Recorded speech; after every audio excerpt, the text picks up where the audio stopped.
واحد شاف دكتور بيطري راكب حمار، قال ياه كل ده علشان ما دفعش الكشف. واحد عظمه بيوجعه فراح يكشف عند دكتور، فالدكتور قال له لازم تمشي 10 أيام. بعد 10 أيام بيتصل بالدكتور بيقول له يا دكتور أنا على حدود ليبيا، أدخل ولا أروح؟ أستاذ في المدرسة بيسأل طالب غبي، بيقول له عايز 3 أسامي ل3 حيوانات بيعيشوا في الغابة.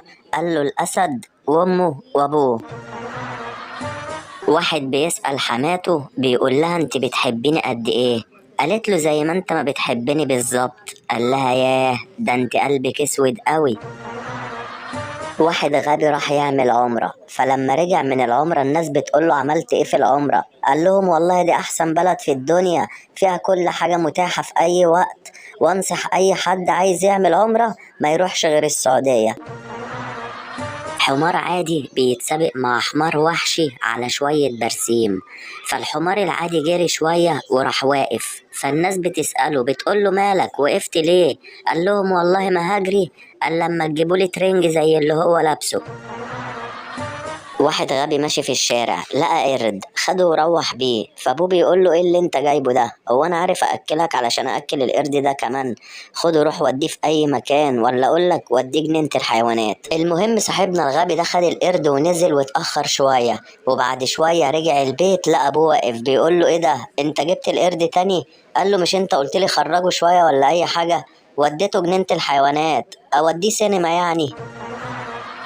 واحد اسود قوي لابس احمر فبيقول لمراته دلعيني، قالت له يا بطه متدلعه يا فحمه مولعه.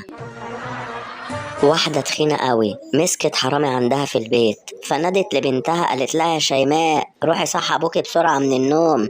الحرامي قال لها بسرعة والنبي يا شيماء. واحد غبي ماشي في الصحراء لقى كنز، قال كويس لما ادور على الخريطة بقى. واحد غبي قوي خطف ابنه وساب رقمه في البيت، محدش اتصل بيه قام قاتل ابنه.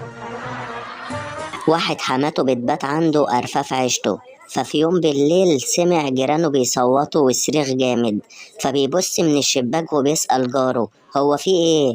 راح جاره قال له المية مسمومة، فحماته صحيت على صوت الزعيق والصريخ، فبتقول له في ايه؟ قال لها لا مفيش حاجة اشربي مية انت بس ونامي.